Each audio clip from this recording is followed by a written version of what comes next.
my estimation, should be rarely used, right? If if you feeding 100 people and cost is a huge issue, maybe, right? But not for your family of 4 or family of 5.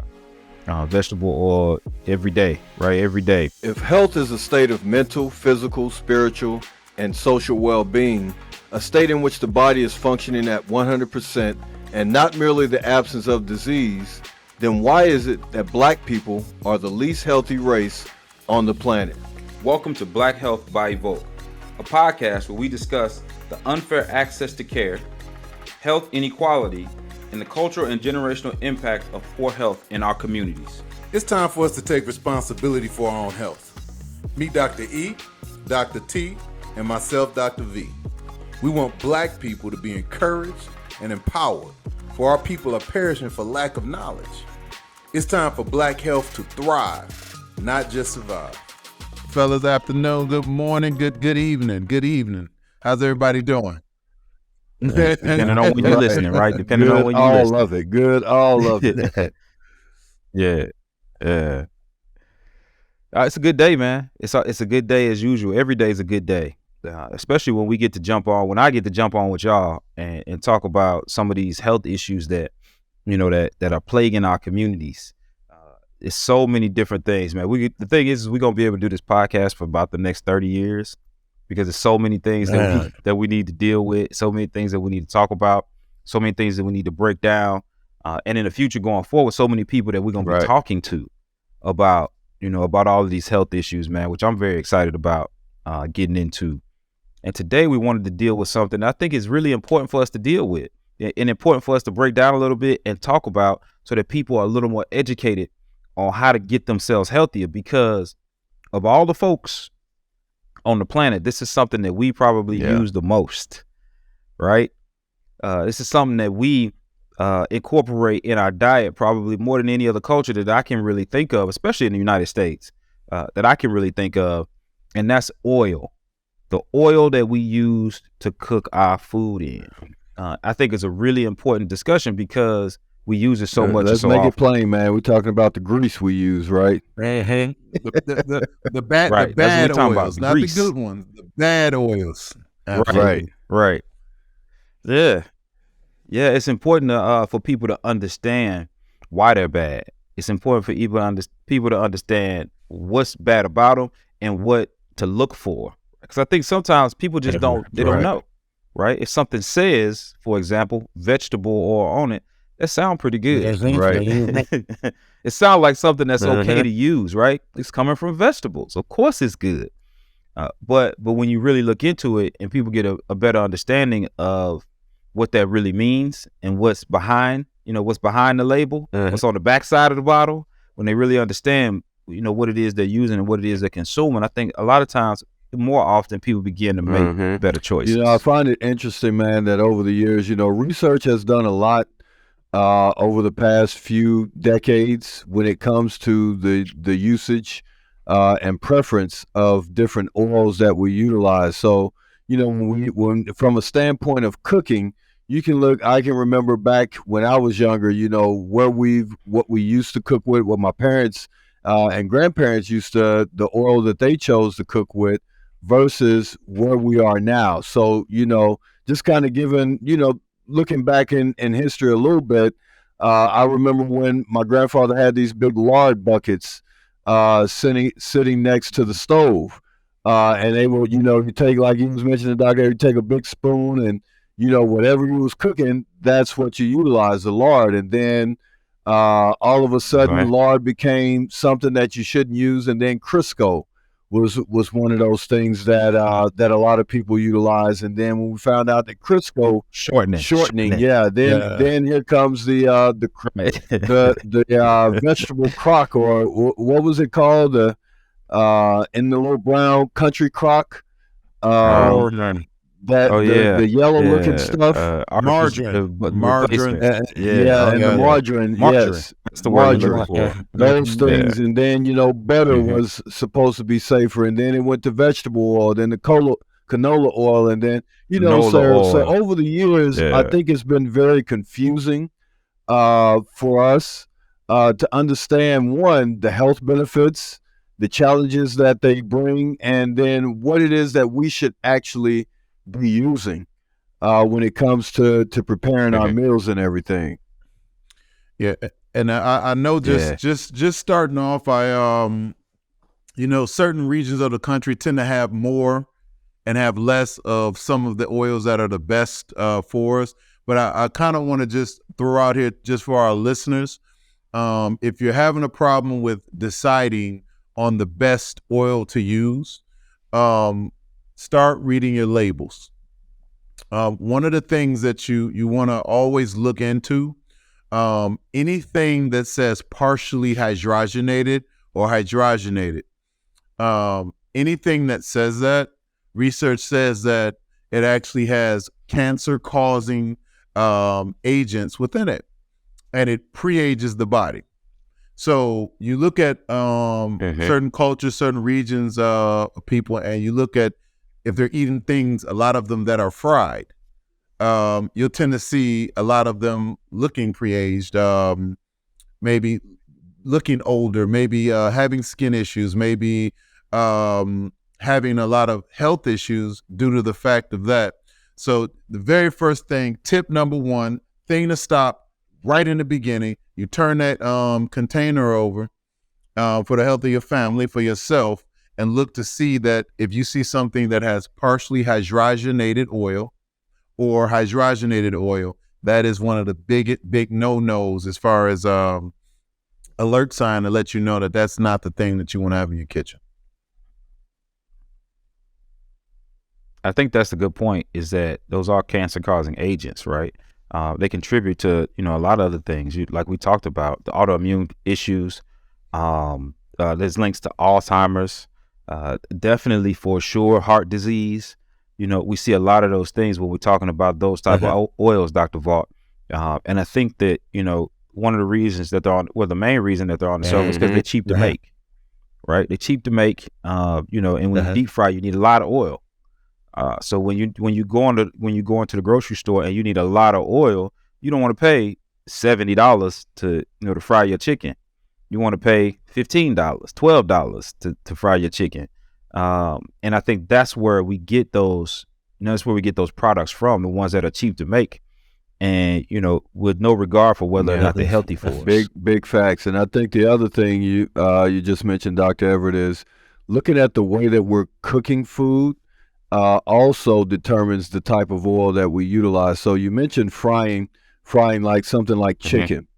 And although there's many ways to cook chicken, prepare chicken, a lot of you go to restaurants, if you want some wings or something like that, that chicken is being deep fried. So again, that the way that we're preparing the food and how we choose to eat that food also determines the type of oil that we utilize. So the one question that I have for you guys, as we're talking about this, with this discussion and oils or grease or whatever it is that we choose to cook with, what are some bad oils out there? Let's talk about some of these choices that we're making with the oils that we're choosing to utilize, because I think a lot of it comes down to the marketing. The other thing comes down to maybe listening to other health professionals out there that, this is the best to use this, don't use that, and all these different things. But let's look at what it is that we're actually using, and then eventually we'll get to what we should be using. Yeah. I think a good place to start is with the the number one on the list, right? It's vegetable oil. Yeah. That's the one that is used, I believe, probably most often is vegetable oil, and a lot of that is price, right? We know that, and it's readily available in pretty much any grocery store. The problem is that it's made, primarily with soybean oil, is the vegetable that they use to make vegetable oil. And the problem with soybean oil is there's a lot we know about soybean oil. One of the things is that it actually promotes weight gain. It causes you to retain more of that fat when you use a lot of vegetable oil. So not only are you deep frying your food, but you frying it in something that's going to help you to to help you to retain the fat that you're consuming. And so it causes those fat deposits around the body, and it causes, you know, and when I say fat deposits around the body, I mean like around your organs and systems, right? Like around your liver, around your kidneys, around your heart is where you see those fats deposited. And it promotes things like diabetes, right? Because it makes you insulin resistant. So it's a lot to really kind of wrap your head around when it comes to vegetable oil. Vegetable oil is one of those things that, you know, in my estimation, should be rarely used, right? If you know, if you feeding 100 people and cost is a huge issue, maybe, right? But not for your family of 4, every day, family right? of 5. Vegetable oil every day, right? Every day.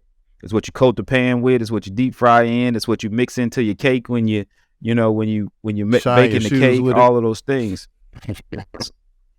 Oh, because you can shine your shoes with it. But all of those things are, you know, and all those reasons are, you know, all those situations are when we use vegetable oil. And I think really being just a little more careful about, you know, how often we're using vegetable oil is something that's really important for those reasons that we mentioned too earlier about, you know, conditions that they can cause. So vegetable oil, and something that I've seen has become a little more popular. People have now understood, they kind of understanding that, well, vegetable oil may not be the best for me. So then the better option, or what they were putting out as a better option, was canola oil. Dr. Vaught, can you Right. what about canola oil? Well, it's supposed to be better than vegetable oil, right? You know, canola oil has the almost exact same effect on the body that the vegetable oil has, due to the fact of how it's made and what it does. It has a different name and then a different face, but at the same time, what it does do is it, at the same time, breaks the body down. And then one of the big things you want to do, like you were saying previously, if you're going to use a canola oil, just read that label and make sure that it's not partially hydrogenated. But Dr. Tip, look, I want it to be a little controversial. Okay. And so with controversy, you asked the oils that are bad for you, right? Mm-hmm. So I'm going to throw out there virgin coconut oil. And the reason why I'm throwing virgin coconut oil out there is because people tend to use it to fry food.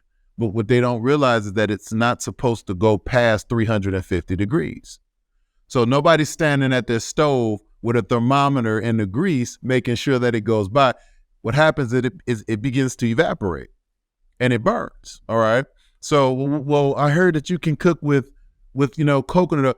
Virgin coconut oil is phenomenal for sauteing and drizzling.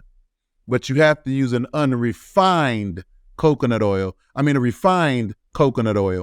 in order for it to have the benefit as far as for what you need. So cooking with virgin, just a higher heat point. It has right? a higher heat point. And I'm glad you brought that up, Dr. E. It has a higher heat point, which enables you to utilize it. But using virgin coconut oil can also not be as good for you if you're cooking with it deep frying. So you're telling me right now, and you're telling all our listeners, I hope everybody's listening. So, because there's a big, coconut oil is this big thing. Oh, it's healthy for you. Absolutely. It's good for your skin. You gargle it under your, in your mouth, swish it around. Every day it helps with removing toxins and all these things. But now you're telling me that coconut oil is not the best for me as well. If it's a virgin, yes. If it's virgin. If it's a virgin. And that's the thing is that, and that's the thing is that it's about parsing this information, right? It's about being able to navigate all this different information. I think that's the point when we're talking about coconut oil is being educated, right? It's being educated on, and that's how they get us, right? That's how they trick us. Like we said, it's vegetable oil, and then they come out because people the word is getting out on vegetable oil. They put out corn oil. Or they put out canola oil. They put out these other things that are really, in essence, the same thing, but it's just to trick you label wise, the other thing too is not having all of the information. Coconut oil is good for you, right? It's Coconut oil amazing for is you. good for you unless you do this to it, right. right? And Unless you that's the take number thing. 350. Right. And that's the thing, right? So it's understanding, getting all of the information, and that's why we're here, right? Is to make sure that people are getting all of the information, because we do want you to be healthy. We do want you to make the right choices. And sometimes you say, well, dang, I'm trying to make the right choices, but you're still telling me that ain't all the way good for me. And it's a progression, right? It's understanding the information. So understanding that when you have coconut oil, you can only use it up to this point. So those are those little pieces of information and I are really think important. one of the things that I'm hearing from both of you guys is, so we can help the listeners understand, is that also when it comes to coconut oil, it's really not, you really don't need to use it to actually cook your food. Like I think, like you mentioned, sauteing. So coconut oil, if you're going to use it, it's more so to just coat whatever it is that you're cooking with, just to kind of coat your vegetables. If you're sauteing some vegetables, just to really coat the vegetables, but not really cook the vegetables. You know what I'm saying? So, I think it's those things that we kind of miss, that we're missing when we're getting, vegetable oil is not good, canola oil is not good, coconut oil, only if you're using it this way. And I think that's one of the important things that we have to understand when it comes to our culture, because a lot of our foods, yes, we fry things, we deep fry things, and even when we talk about sauteing things, vegetables, we saute vegetables until they go limp, until they're very lifeless, and that's not what we're supposed to be doing when we're cooking our vegetables. So I think this information, that's not sauteing, that's killing, right? It's killing. So we really have to be careful. And I think the main thing is, like you guys mentioned earlier, we have to read the labels. We have to understand the difference in the fats, the hydrogen, like you said, partially hydrogenated fats. It's bad. It's bad for you. Unsaturated fats, terrible. Or saturated fats is bad for you. That's the bad fat. And those are the things that you want to avoid when choosing these different oils to cook, right? And then when these new crazes are coming out, because doctors, one of the things I know is when the coconut oil craze came out, they were cooking with coconut oil in the restaurants. And you know how we watch something on TV and then go home and DIY it, or whatever. We do it, right? We do it, right? We do it. But we don't follow, like you said, Dr. Everett. You got to look at all of the details. You got to know the history behind things before you're going and doing things. Find out the proper way to do it, so when you're doing it, as far as introducing oils to yourself and your family, that you're doing it properly, and it's going to be something that's not going to be more of a health risk. Yeah. Dr. Everett, I got another question for you, Dr. Everett, getting a better understanding to help us out with. So you know what? I fry turkeys, man. I like frying turkeys, especially during the holiday. Big ones or little ones? Big ones are 20. They're usually around 16, 17-pound turkeys. Okay. Yeah, those are big turkeys. You got families to feed, right? So I remember when the first time that I fried a turkey, I think it may have been vegetable oil, until I learned a little bit. I was new to it. So now peanut oil, man. Tell us a little bit about peanut oil, because that's the oil now that I choose to utilize when I do deep fry turkey, or even when I'm frying fish. And that's as far as the word better goes, that's a better option, right? That's one of the things that we've learned, is that it's a better option, because we're talking about these fatty chains breaking down at high heat. That's really what we're talking about when we talk about coconut oil and vegetable oil and all of these things. We're talking about these fatty chains breaking down at when they get to a certain heat point. And with peanut oil having a much higher heat point, that doesn't happen as much. We do know that, right? We do know that heavy oils in any sense is not a healthy thing to do. It's not healthy, but you don't always have to eat healthy. Like eating what you love and eating what tastes good is important sometimes. But just doing it in the best way that you can. And I think that peanut oil is probably one of those better options. I just learned, Dr. Tipler just educated me, y'all, on how we get, Dr. Vault educated me on how we get peanut oil. It blew my mind. I couldn't believe it. I just assumed that peanuts, it was mixed with some stuff and all kinds of other stuff. And they just, what they do, Dr. Vault? Process. Right. They just press them. It's just peanuts pressed. It's basically what it is. I thought it was more to it than that.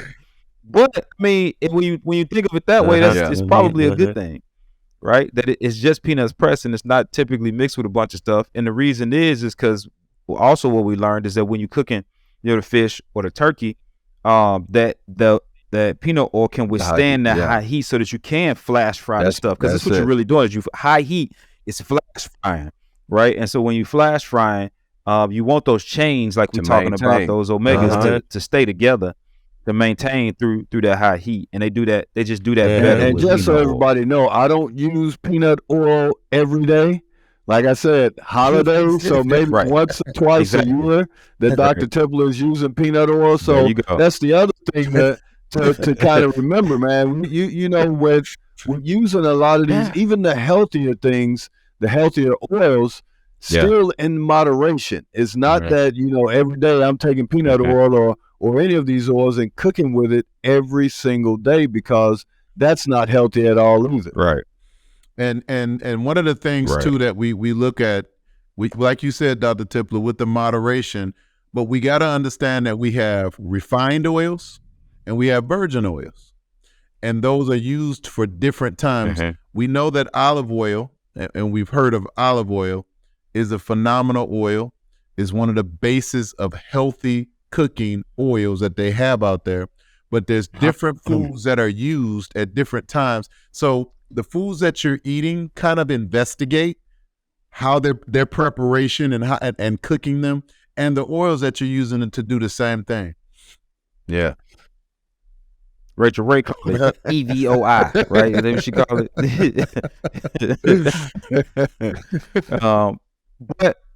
But if you notice, when people are using olive oil, they put one of these on the pan, right, with the bottle, and they're cooking that way, and they tossing whatever it is that they cooking. They cooking it on one side, cooking it on the other side, that kind of thing. And understanding that, because again, that is about those heat points of those oils. Another one that is gaining in popularity and is being used a lot more is avocado oil, which is awesome for its health benefits, and those good fats and all those things that we're talking about. It has, it's packed with those good fats. But again, you have to watch the heat point, right? If you want to use something daily, right? If you want to use something daily, extra virgin olive oil and avocado oil, I think, are really the two best ways to go when you're talking about a daily oil. Using on your pan and to coat your pan, or to mix with your asparagus when you're cooking it in the oven, and things like that. I think using avocado oil and extra virgin olive oil right now today are probably our two best options. So that's good. So we talked about some of the bad with those. The oils from, I'll say, from the day, because the vegetable oil is played out. But, you guys just talked about, we just talked about the importance or the benefits of the olive oil and the avocado oil, which are our best options.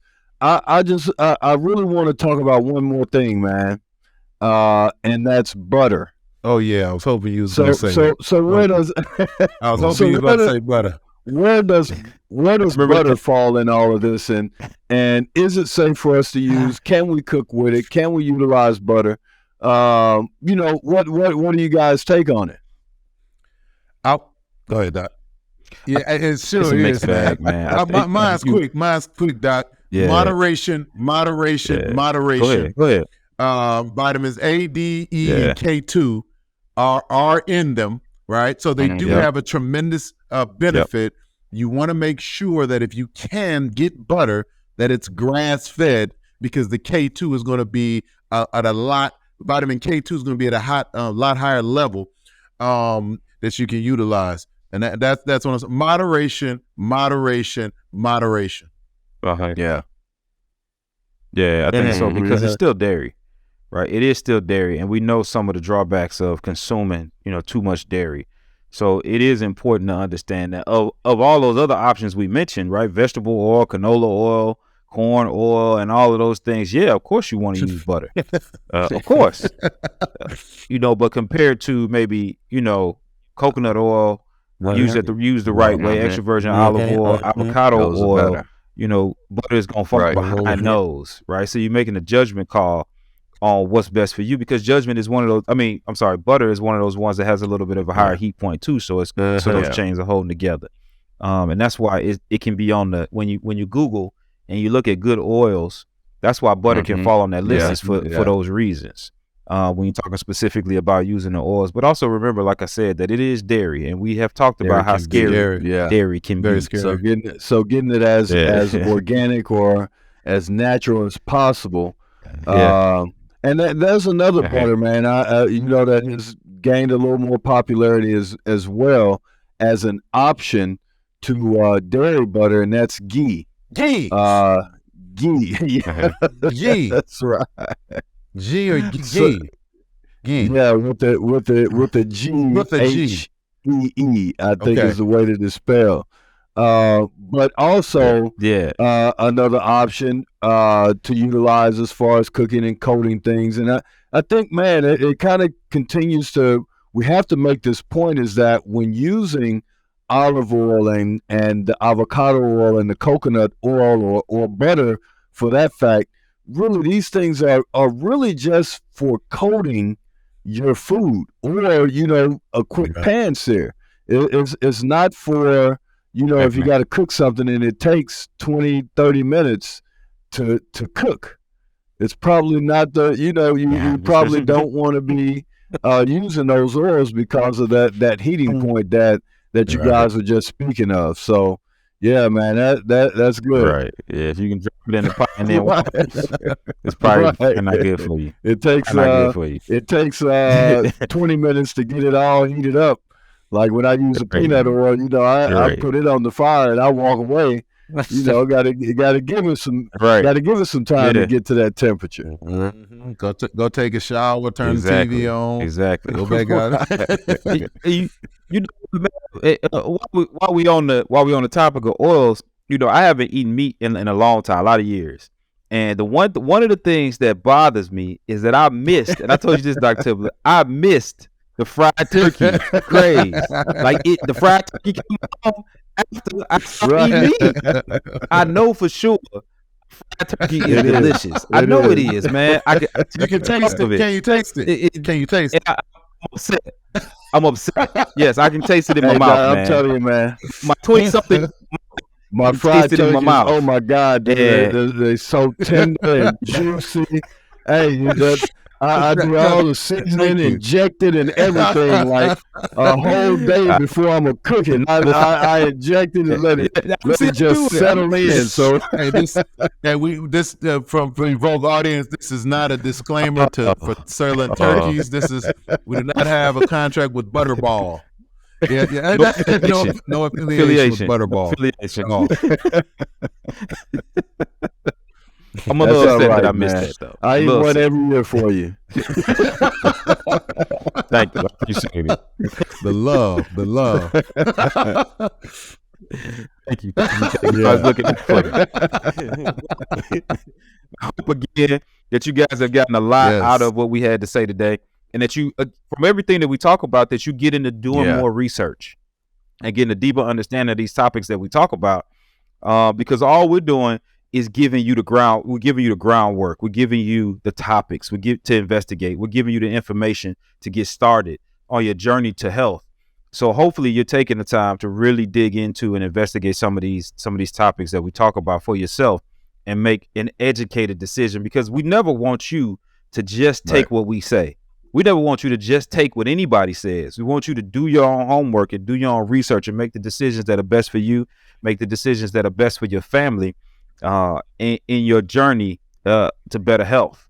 So we thank you guys as always. The Black Health by Evoke is done simply to arm you guys with the information to get healthier. We love you guys. Like, subscribe, and share. Thank you for listening to Black Health by Evoke. He who has health has hope, and he who has hope has everything. You can find us at www.evokingblackhealth.com. or all social media platforms at Evoking Black Health.